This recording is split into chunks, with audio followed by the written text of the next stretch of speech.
लिहिलेली आहे ती कोणती आहे त्याला सांगा ना. ग्रामीण मराठी साहित्य संमेलन मराठी. छत्रपती शिवाजी महाराजांची भाषा कोणती होती?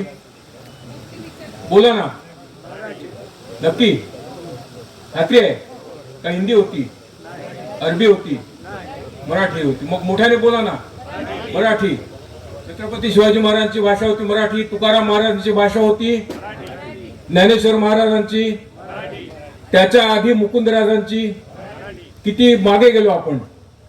अभिजात मराठी. अभिजात म्हणजे काय? इंग्रजीमध्ये क्लासिकल असा शब्द त्याला वापरला जातो. क्लासिकलचा अर्थ डिक्शनरीत काढला तर मराठी कुठेच नाही. क्लासिकलचा अर्थ अभिजात असा इंग्रजी इंटू मराठी डिक्शनरीत दिलेला नाही. क्लासिकलचा अर्थ दिलेला आहे ग्रीक आणि लॅटिन भाषांच्या दर्जाची कामगिरी. भाषा असंही म्हटलेलं नाही. ग्रीक आणि लॅटिन साहित्याच्या दर्जाची कामगिरी. अर्थात क्लासिकल हा शब्द युरोपियन लोकांनी निर्माण केला आणि त्यांनी त्या युरोपच्या कक्षेमध्ये त्याचे अर्थ लावले. जगभरात जेव्हा क्लासिकल वस्तू अस्तित्व म्हणजे भाषेसारखं यांचा जेव्हा विचार झाला तेव्हा मग त्यांचे निकष तयार करण्यात आले.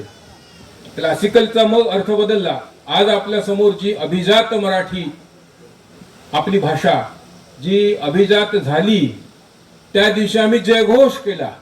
त्यानंतर आम्ही दर कुठल्या तरी निमित्ताने ते म्हणत आलो गाणं बोलतो मराठी. मग ते शाळेमध्ये लावायचं, कार्यक्रमामध्ये लावायचं, साहित्य संमेलनाच्या व्यासपीठावरती करणे जोरजोरात म्हणतात बोलतो मराठी अभिमानाने. पण ही नक्की काय प्रकार आहे? अभिजात मराठी म्हणजे नक्की काय प्रकार आहे? अभिजात ह्या शब्दाचा जर डिक्शनरीमध्ये अर्थ मी जे सांगणार आहे त्याच्याशी जुळत नसेल तर मग अभिजात मराठी म्हणजे नक्की काय प्रकार आहे? मला असं वाटतं की त्या भाषेचा हा प्रवास मांडताना या अर्थापासून, या निकषांपासून आपण सुरू करूया. अभिजात मराठी किंवा अभिजात तमिळ, अभिजात तेलुगू जी काही भाषा असेल तिच्यासाठी पहिल्यांदा 4 लक्षणं सांगितलेली आहेत. अभिजात म्हणजे काय? तर ती प्राचीन भाषा असली पाहिजे. प्राचीन म्हणजे किती प्राचीन ते पुढे आहे. प्राचीन भाषा असली पाहिजे आणि त्या भाषेत निर्माण झालेलं साहित्य हे अस्सल असलं पाहिजे, दर्जेदार असलं पाहिजे. पहिला निकष झाला. प्राचीन भाषा आणि दर्जेदार साहित्य म्हणजे बरीच वर्ष लोक बोलतायत एवढं पुरेसं नाही, तर त्यात काहीतरी लिहिलं गेलं पाहिजे, काहीतरी त्याच्यामध्ये असं निश्चितपणे निर्माण केलेलं असलं पाहिजे.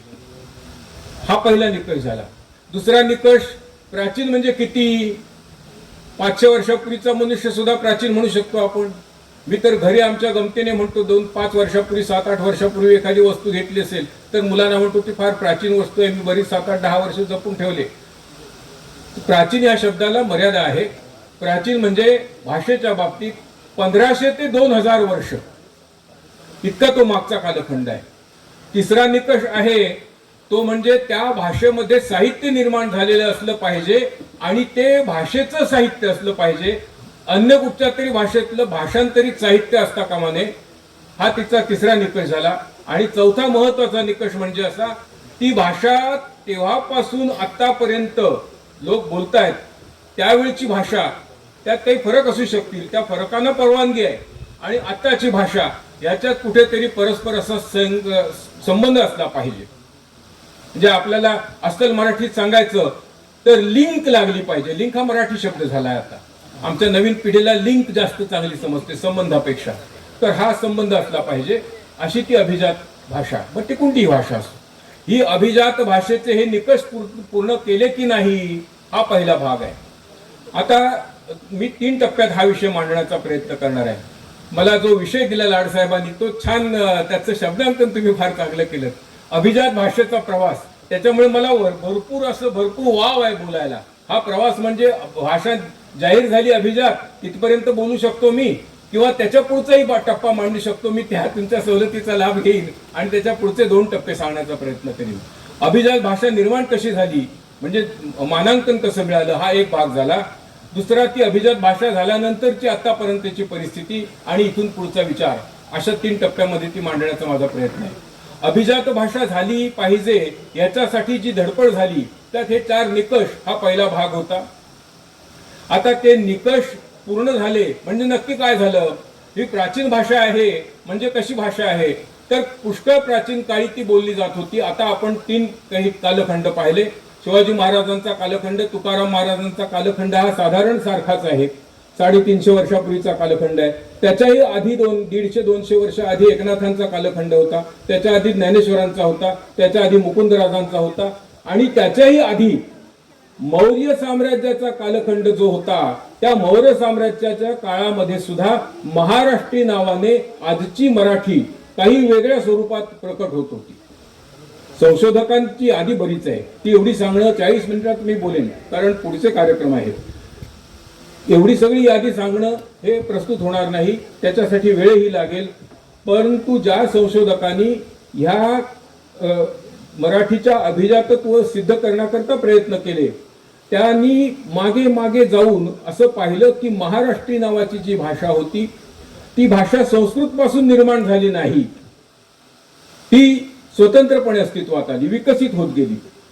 2000 वर्षापूर्वी किंबहुना मौर्य काळामध्ये, म्हणजे इसवी सनाच्या 150 ते 250 वर्ष आधी, म्हणजे आतापासून 2200 वर्ष, म्हणजे जो दुसरा निकष आहे 1500 ते 2000 वर्ष जुनी पाहिजे, तो अगदी पूर्णपणे बसतोय, तो त्याच्यात बसते भाषा. आणि त्यावेळी एक व्याकरणकार मराठीत होऊन गेला, त्याचं नाव वररुची. जसं संस्कृतमध्ये पाणिनीने व्याकरण लिहिलं, तसं वररुची नावाच्या माणसाने महाराष्ट्री भाषेचं व्याकरण लिहिलं. आणि तो मौर्यांचा समकालीन होता, म्हणजे 2200 वर्षापूर्वी होऊन गेला. म्हणजेच ही भाषा शास्त्रशुद्ध होती.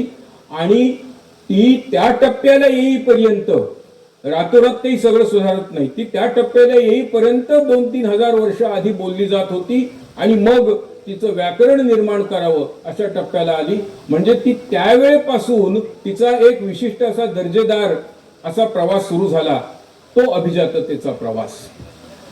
तिसरा जो मुद्दा आहे तो म्हणजे ह्या भाषेमध्ये स्वतःचे ग्रंथ असले पाहिजेत. आजवर मराठी भाषेमध्ये 1 लाखभर पुस्तकं निर्माण झालेली आहेत. मला वाटते ती जास्त असतील, कारण सरकारला एक सरकारची एक पद्धत असते. कुठे अपघात झाला, भिंत कोसळली आणि 25 माणसं मेली की मामलेदार तहसीलदार जाहीर करतात 10 माणसं मेली. 15 माणसं वर्तमानपत्रात छापून येतात, कारण त्यांना असं दाखवायचं असतं की फार काही नुकसान झालेलं नाही, सरकारी अधिकाऱ्यांवर ठपका येऊ नये म्हणून. 1 लाख पुस्तकं मराठीमध्ये निर्माण झालेली आहेत असं जरी सांगितलं जात असलं तरी ही संख्या 1.5 पट तरी मोठी असेल. आणि किमान 5000 ग्रंथ गीता रहस्यासारखे जागतिक दर्जाचे आहेत. म्हणजे भाषेचा तिसरा निकष पूर्ण होतो, अभिजाततेचा. आणि जो चौथा निकष आहे तो म्हणजे ज्याला मगाशी मी मराठीमध्ये लिंक म्हणालो, तो निकष संबंध, पुरातन भाषेचा आजपर्यंतचा संबंध. छत्रपती शिवाजी महाराजांच्या काळी जी भाषा बोलली जात होती ती आपल्याला अधिक जवळची आहे. तुकारामांची भाषा अधिक जवळची आहे, कारण त्या भाषेत बोललेलं जे आहे ते अर्थ कुणी न सांगता आपण समजू शकतो, म्हणून ती भाषा जवळची आहे. असं जर विचार केला तर त्या भाषेचा आजच्या बोलण्याशी, आजच्या ऐकण्याशी संबंध निश्चित जोडला जातो. त्याच्याही आधी एकनाथांनी जी भारुडं लिहिली ती आज आपण जशीच्या तशी सादर करतो आणि त्यातून बोध घेतो. विंचू चावला वगैरे जी भारुडं आहेत ती 500 वर्षापूर्वी लिहिलेली आहेत, आजही ती समजतात. ज्ञानेश्वरांची भाषा आजही आपल्याला समजते. याचा अर्थ असा आहे की आजही हा संबंध अगदी व्यवस्थित जोपासला गेलेला आहे, ताजा तवाना आहे. म्हणून ही भाषा अभिजात आहे, सिद्ध झालं. आता हे सिद्ध झाल्यानंतर त्याचे फायदे काय होतील, कशासाठी ही भानगड करायची? अभिजात भाषा मराठी आहे हे सिद्ध करण्याकरता सरकारने समिती नेमली. त्यांनी 500 पानी अहवाल दिला. त्याचं अविनाश पंडित नावाच्या माणसाने इंग्रजीत भाषांतर केलं, कारण ते सगळं इंग्लिशमध्ये पाठवायचंय आणि आंतरराष्ट्रीय पातळीवरती पोहोचलं पाहिजे. एवढा सगळा खटाटोप करून ह्या नक्की काय फायदा होईल? तर पहिला फायदा असा आहे की मराठी भाषेमध्ये जे ग्रंथ आहेत त्या ग्रंथांचा प्रसार होण्याकरिता, नवीन ग्रंथ निर्माण होण्याकरिता, मराठी भाषेमधले ग्रंथ अन्य भाषेत भाषांतरित करण्याकरता आणि अन्य भाषातले मराठीत भाषांतरित करण्याकरिता कोट्यवधी रुपयाचा 950 कोटी रुपयाचा दरवर्षी राज्याला निधी मिळणार आहे. 950 कोटी.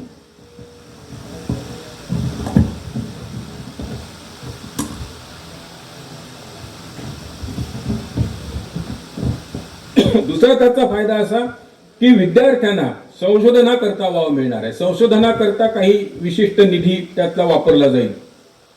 तिसरा एक भाग असा की जी भाषा अभिजात असते, आणखी 10-12 भाषा आपल्या देशात अभिजात घोषित झाल्या, त्या भाषांमध्ये जे पंडित आहेत, विद्वान आहेत, त्यांना दरवर्षी 2 महत्वाचे पुरस्कार दिले जातील. आता मराठी भाषिकांची नावं देखील त्या पुरस्कारांच्या यादीमध्ये दरवर्षी येतील आणि क्रमाने मध्ये आहे. पण मी आता अत्यंत महत्वाचा म्हणून सर्वात शेवटी सांगतो लाभ, तो म्हणजे देशातल्या सर्वच्या सर्व 450 विद्यापीठांमध्ये मराठी भाषा शिकवणं अनिवार्य होऊ शकेल. हा सर्वात मोठा लाभ आहे.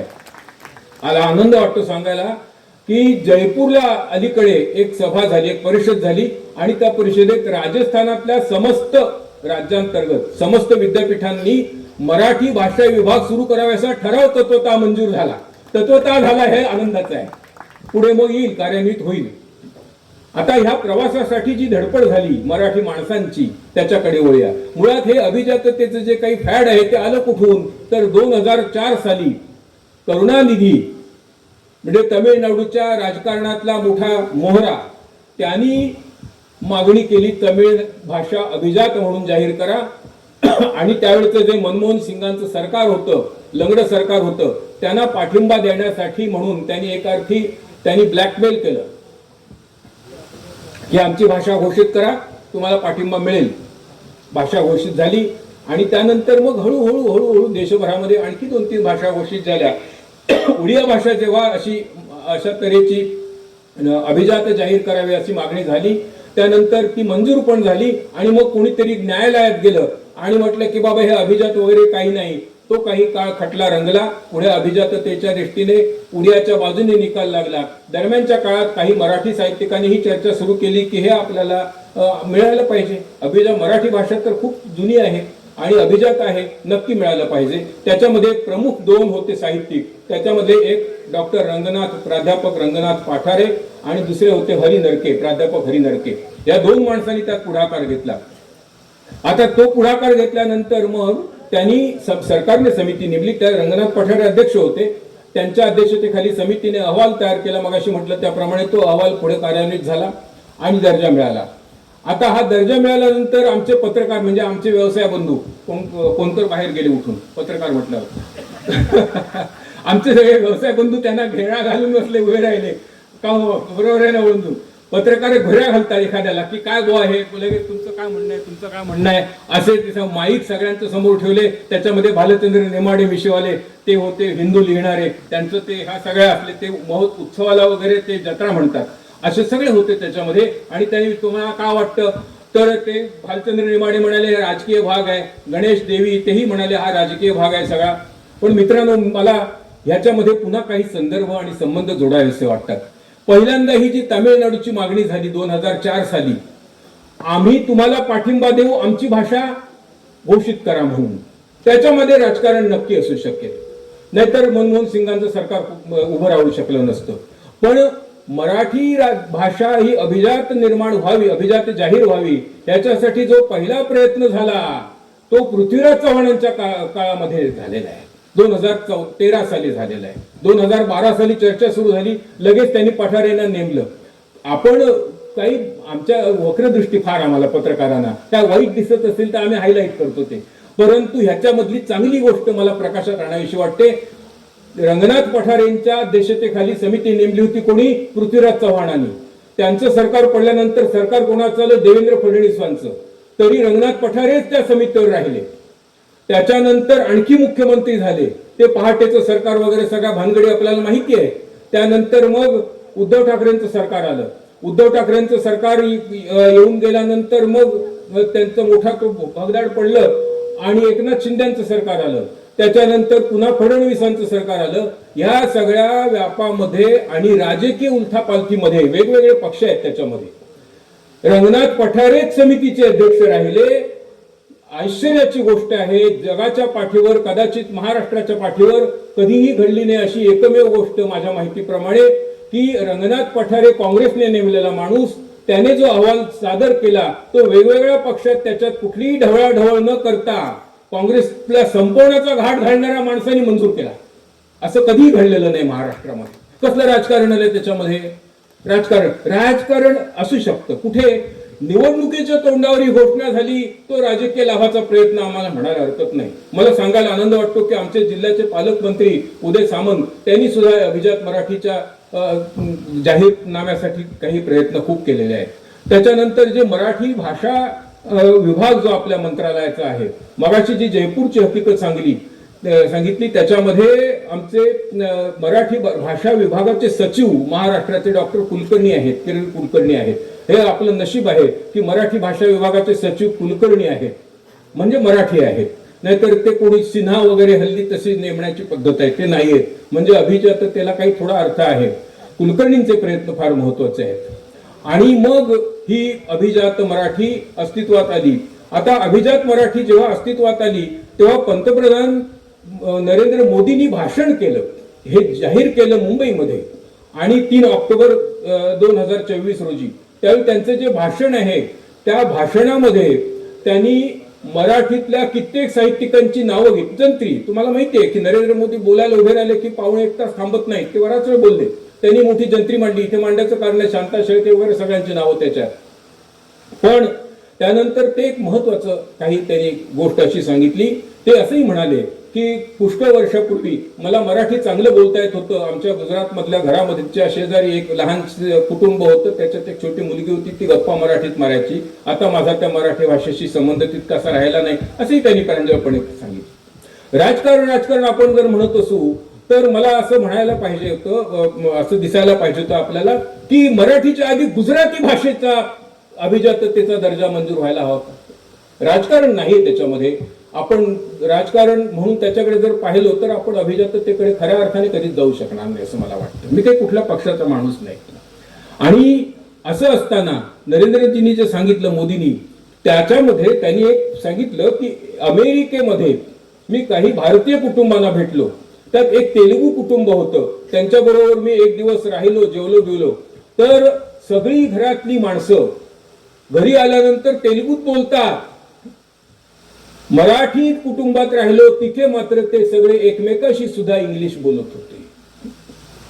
हा आता दुसऱ्या टप्प्याकडे मिळालो.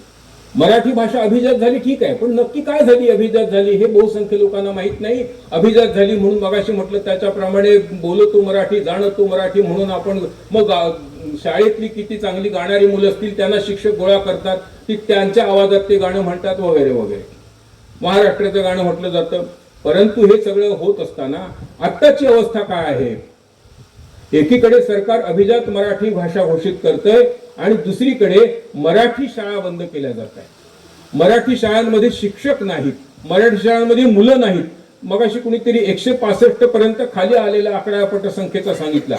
मी मागे 1-2 वर्षापूर्वी एका शाळेच्या हेडमास्तरांच्या निवृत्ती निमित्ताने एक विशेषांक प्रकाशित केला. तर त्यांना मी म्हटलं, सर पटसंख्या किती आहे? ते म्हणाले पटसंख्या लिहू नका. म्हटलं मला सांगा, मी लिहित नाही. पटसंख्या 90 आहे. एकेकाळी त्या शाळेत 250 विद्यार्थी यायचे. हे गेले कुठे? बाकीचे 160 विद्यार्थी कुठे गेले? तर त्यांच्या आई बापांबरोबर मुंबईला गेले. आता प्रश्न असा आहे की जेव्हा ही भाषा आपली अभिजात घोषित होते तेव्हा जे लाभ मिळणार आहेत ते कोणाला मिळणार आहेत? ते उच्च शिक्षणासाठी मिळणार आहेत. लाभ मिळणार आहेत ते प्राथमिक शाळेला मिळणार नाहीत.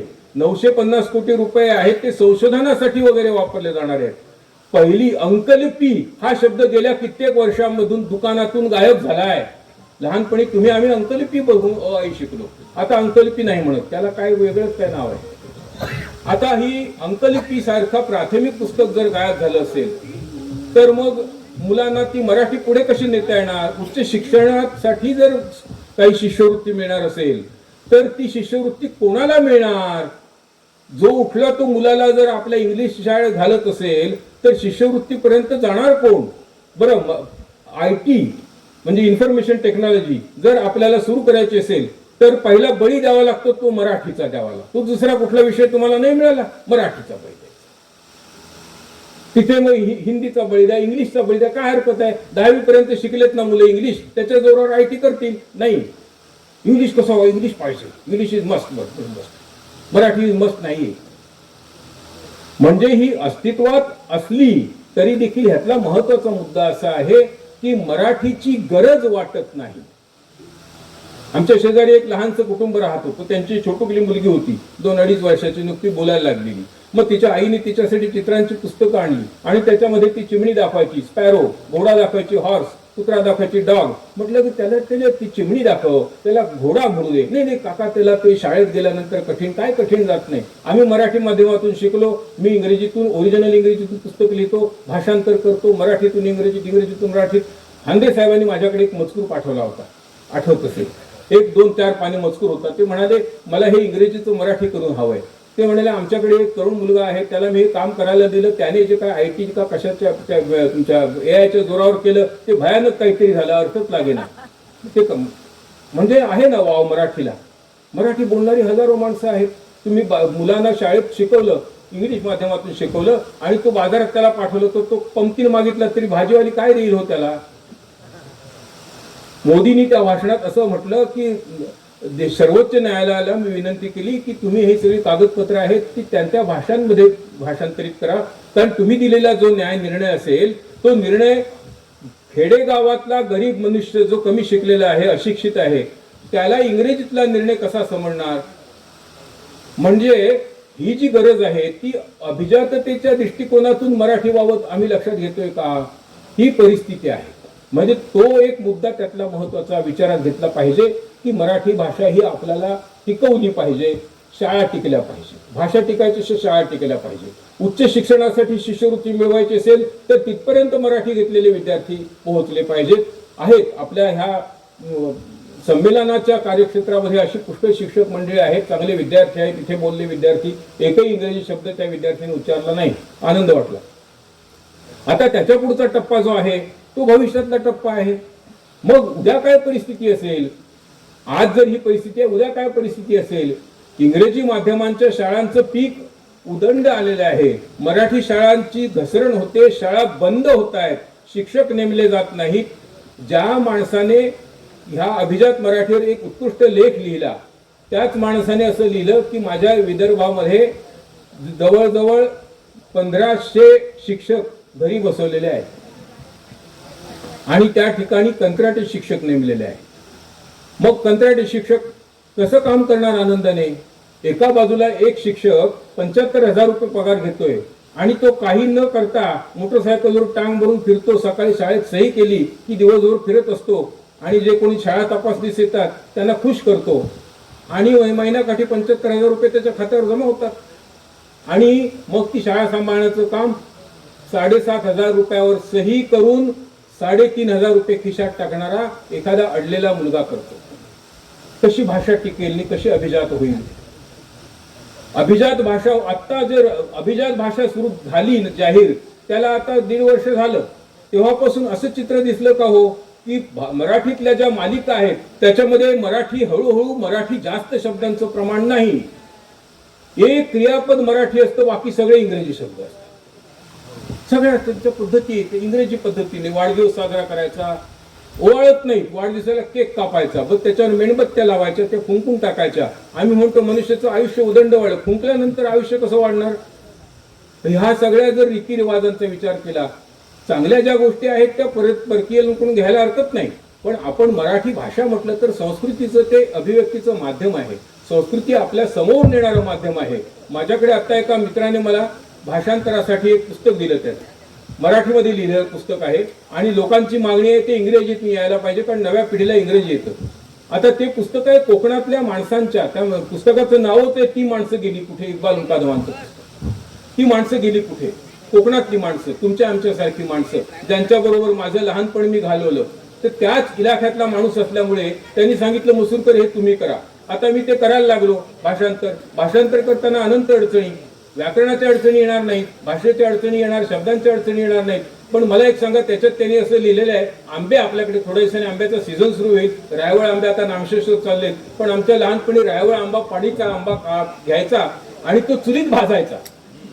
आपल्यापैकी काही लोकांना ते आठवत असेल, छानपैकी त्याला मग खरपूस अशी खमंग चव येते आणि त्याला तिकडे मंडणगड दापोलीकडे त्याला नाव आहे कुवल. आता कुवलचं डिक्शनरीमध्ये काय अर्थ मिळणार आहे. मग एका कुवल या शब्दासाठी मला 2 वाक्य खर्च करावी लागली की अशा पद्धतीने. बरं, तो आंबा चुलीत भाजणे म्हणजे फ्राय करणे, मग त्या लोक फ्राय म्हणजे असा तवा ठेवलेला आहे, पॅन, त्याच्यामध्ये आंबा ठेवलेला आहे, चूल कशी समजून सांगणार हो इंग्लिश लोकांना? त्याच्यासाठी मराठी जगली पाहिजे. गणपती बाप्पा मोरया म्हणायचा, तर मोरया म्हणजे काय? कदाचित असं होईल की ते सदानंद मोरे जे ह्या कमिटीमध्ये होते, नवीन इंग्लिश शिकलेली मुलं म्हणतील सडॅन अँड मोर, कारण मोर जे स्पेलिंग एकच आहे ना, MORE मोर, हे माहिती आहे त्याला. मोरे हे कुठे गेलेलं आहे माहितीच नाही. मोरे शेजारी कोण राहतो त्याचं नाव माहित नसतं, मग मोऱ्यांचं नाव कशाला माहित असेल?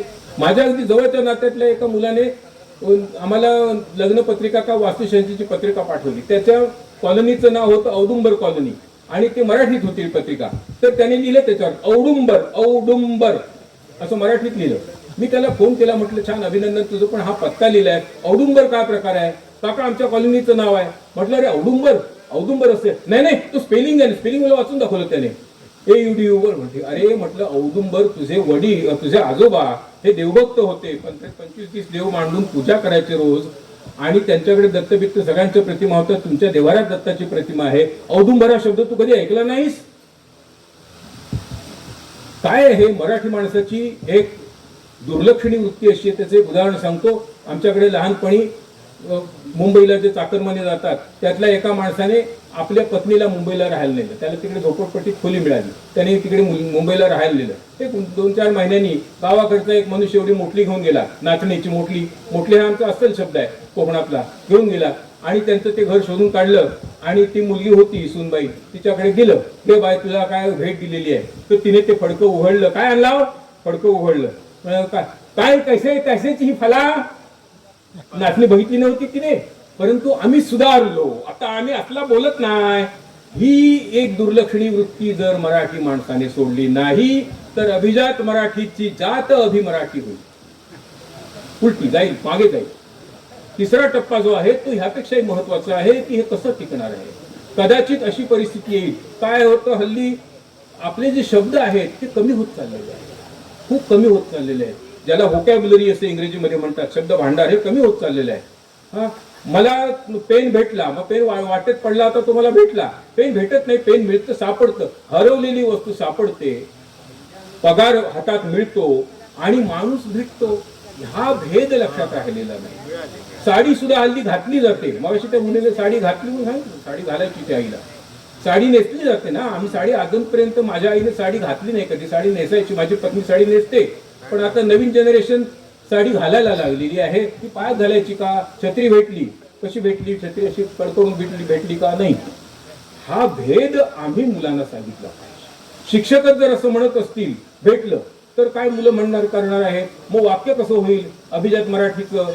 काय होणार आहे की आपण आज सावध झालो नाही तर कदाचित ही अभिजात मराठीची जी भानगड आहे त्याची अशी अवस्था होईल की उद्याच्या पिढीतले इंग्रजी माध्यमातून शिकलेले जे लोक आहेत ते लोक भयानक इंग्रजी बोलू लागतील. त्याचं कारण सांगतो आणि मी माझ्या समारोपाकडे येतो. परिस्थिती अशी झालेली आहे, जे स्थलांतराचा मगाशी विषय झाला, मुंबईला लोक गेले. कुमार केतकर सुद्धा म्हणाले की मुंबईला लोक गेले, जाऊ नये का? जायला हरकत नाही, काम करायला हरकत नाही.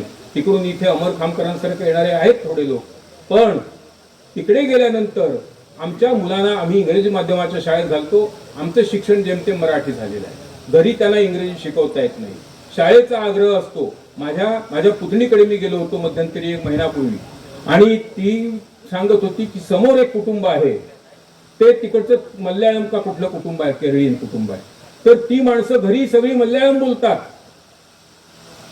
शाळेने त्यांना सक्त ताकीद दिलेली आहे, घरी पण तुम्ही इंग्रजी बोला. नाही बोलत, मल्याळम बोलतात घरी. घराचा उंबरठा ओलांडला की मल्याळम बोललं पाहिजे. का नाही मराठी माणूस असं करू शकत?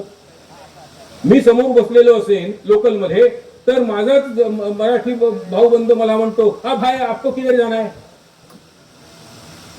बरं, ते इंग्रजी हिंदी पण तितकं मोडकं भयानक असतं, ते व्याकरण शुद्ध नसतं. म्हणजे मग त्याने जर विचारलं ना की तो कुठल्याही परप्रांतामध्ये गेल्यानंतर, माझा मुलगा मंगलोर जवळच्या कुठच्या तरी खेडेगावात NSSच्या कॅम्पला गेला होता. त्या माणसाला तिथली कन्नड शिवाय दुसरी कुठची भाषा येत नव्हती. त्यांनी इडली बिडली खाल्ली. पैसे देताना प्रश्न आला, पैसे तो सांगत होता कन्नडमध्ये, त्यांना समजत नव्हतं. मग काही पैसे दिले, त्याने परत दिले. होतो ना व्यवहार, काय बिघडत नाही. भाषेचा, आपल्या भाषेचा जर आपण अभिमान बाळगला नाही तर गीत रचून काही उपयोग होणार नाही आणि ती गाऊन त्याहून उपयोग होणार नाही. मग शेवटी अशी परिस्थिती निर्माण होईल की मग ते आमच्या पुढच्या पिढीतले लोक म्हणतील ते मराठीला रेकग्निशन भेटला ना. ते रेकग्निशन म्हणजे काय, आय मीन ते डॉक्टर पॅठारे आणि सदानंद मोर ते दोघांनी लय एफर्ट लावला. अरे ते इतका स्ट्रगल केला ना की मग मराठीला क्लासिकल लँग्वेज म्हणून पोझिशन भेटली. त्याच्यामध्ये ना इंग्रजीचा दर्जा ना मराठीचा दर्जा. हे जर टाळायचं असेल तर अभिजात मराठीचे गोडवे गाण्याबरोबर मनोमन निश्चय केला पाहिजे. ज्या मालिका, त्या मालिकांमध्ये जे मराठी शब्द जास्तीत जास्त आणण्याचा जर प्रयत्न केला तर ह्या सगळ्या सेलिब्रिटींच्या मागोमाग आमची सामान्य माणसं पण ते, जसं मगाशी त्यांनी सांगितलं की दागदागिने मग स्त्रिया भुलतात, आमच्या स्त्रिया त्या शब्दांना पण भुलतील, नाही भुलणार. ते जर आलं तर मराठी अभिजात राहील. अभिजात मराठी टिकून राहो. आपल्या तुमच्या आमच्या हयातीत काही ती नष्ट होत नाही, भाषा नष्ट होत नाही अशी सहजासहजी, पण त्या भाषेमध्ये भयानक सरमिसळ होणार नाही याची दक्षता आपण घेऊया. जसं आपण नदी पवित्र राखण्याचा निश्चय करतो तसा हाही निश्चय करावा असं मला वाटतं. मला एका चांगल्या विषयावर बोलण्याची संधी दिली, मला खूप अभ्यास त्यासाठी करण्याची संधी मिळाली, हा त्यातला जास्त आनंद आहे. मी सर्वांना धन्यवाद देतो.